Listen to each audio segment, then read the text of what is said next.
You know, there are some people that just don't cry.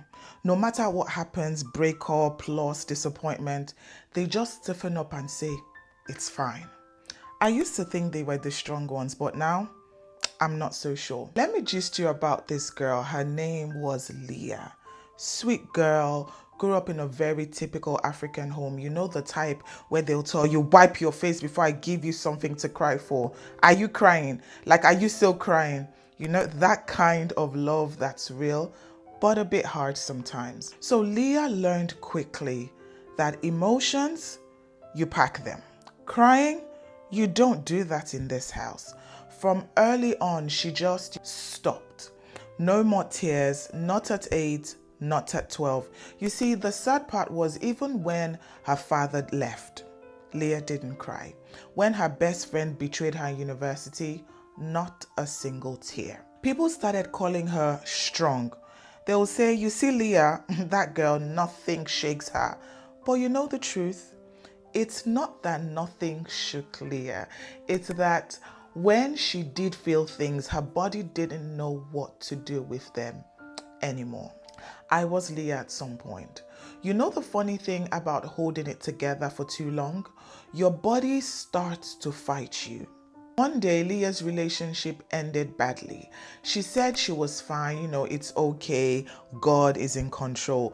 But she wasn't sleeping, her chest was tight, she was snapping at people, always tired, headaches all the time. She went to the doctor, nothing was physically wrong with her. So someone suggested therapy. At first she laughed. Therapy? Me? For what? I'm not mad.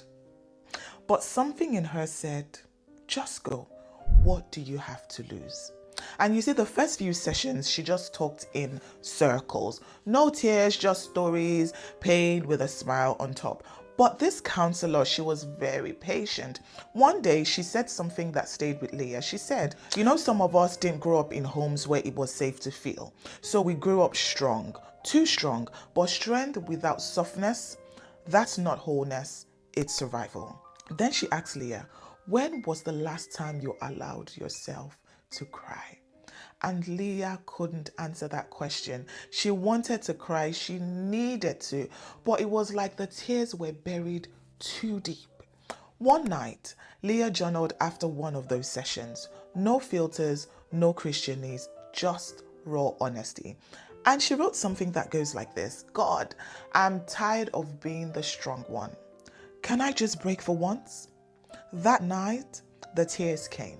Quietly at first, then from her belly, the kind you've been holding for years. And for the first time, she didn't feel ashamed. She felt relieved. Because when you finally cry, you're not falling apart. You're making space for God to come in.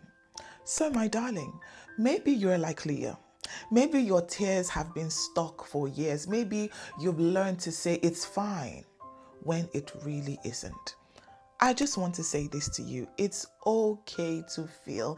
It's okay to not be okay. And it's okay to cry.